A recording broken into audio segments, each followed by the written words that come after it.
Hey guys, what's up? How ya doing? I'm here to talk to you guys about the new episode of My Hero Academia on Season 7, which is on Episode 18, or Episode 156. This episode right here was actually very cool and not too bad. Although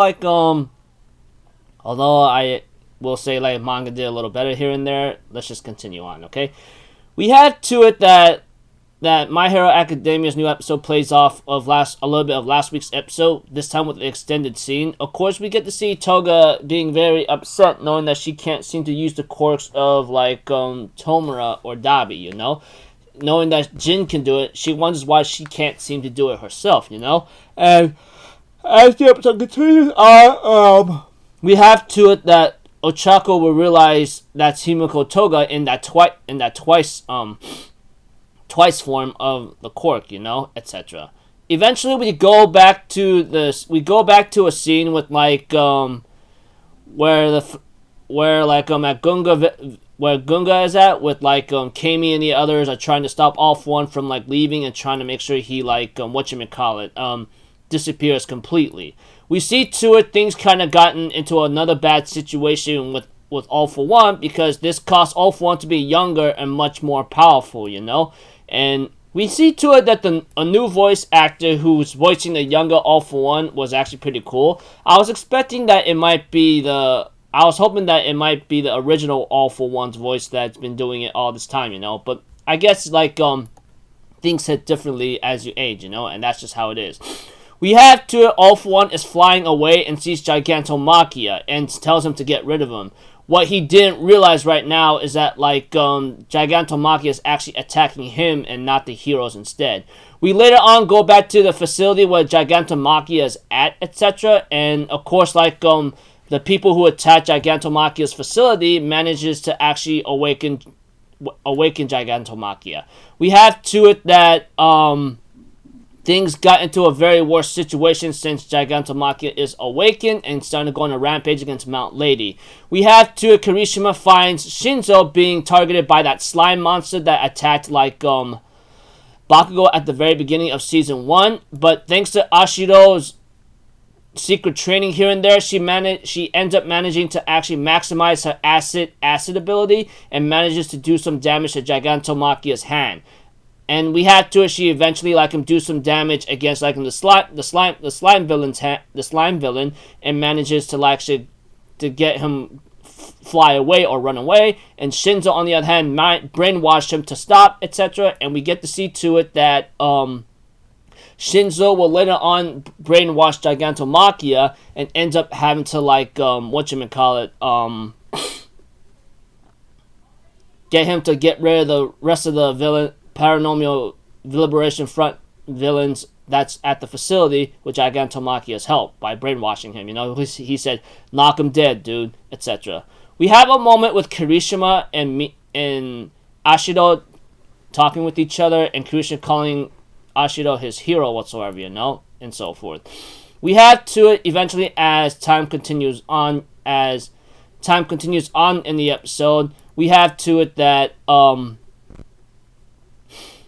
All For One realizes how he was tricked, you know, and ends up attacking Gigantomachia by knowing that a little small impact on him should be able to get rid of the brainwashing here and there, you know, etc.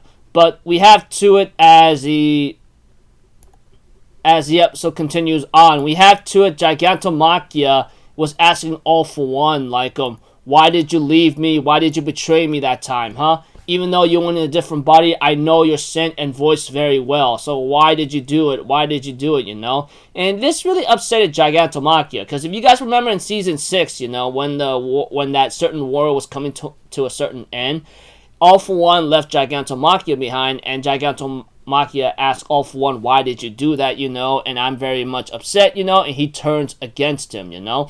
Etc. We also get to see a scene with a few news reporters decide to record and film the entire thing and show it live to everyone to try to get people to understand that Japan is not over yet, you know, and so forth. Of course, there were so many characters that made a freaking cameo appearance, you know, and there are some from the movies, you know. For example, there's Melissa that showed up, and then, you know, there's the siblings from the second movie of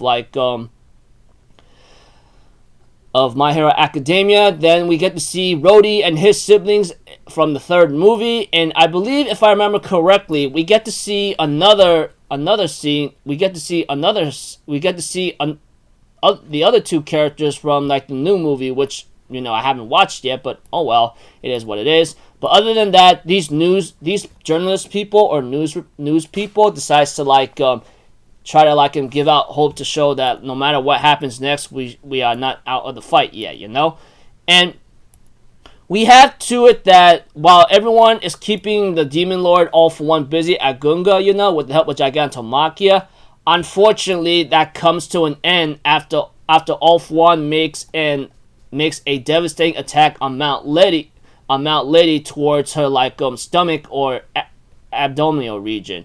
Everyone was really shocked about seeing what the heck happened here, and she ends up falling down unconscious or possibly and critically injured. We have to All For One, betrayed by Gigantomachia, responds by blasting him with the powerful light beam quirk and managing to put him down for good, and tells him, you know what, time for you to go away, Slowpoke, etc. And we have to it that All For One thinks about how he's able to use his quirks to a maximum facility and ends up defeating Dark Shadow tremendously, while everyone else is trying to help out and fight. We have to. He makes a devastating explosion, knocking everyone out on the ground. I can remember how hard it was to figure out which one is which and who is who on when it came to the manga, but this one became more detailed, which I appreciate them doing a good job on, etc. But whatever. So we have to it that All For One was about to take Tokoyami's quirk, but not before he steals Hawks' quirks, knowing that he caused him the most trouble, whatever the case may be. So we have to it that Mineta, with the sense of good bravery and respect, he ends up throwing a pop-up at All For One's clothing body, tells him, leave him alone. If you steal Dark Shadow, you're gonna freaking have a, become a cringy edgelord.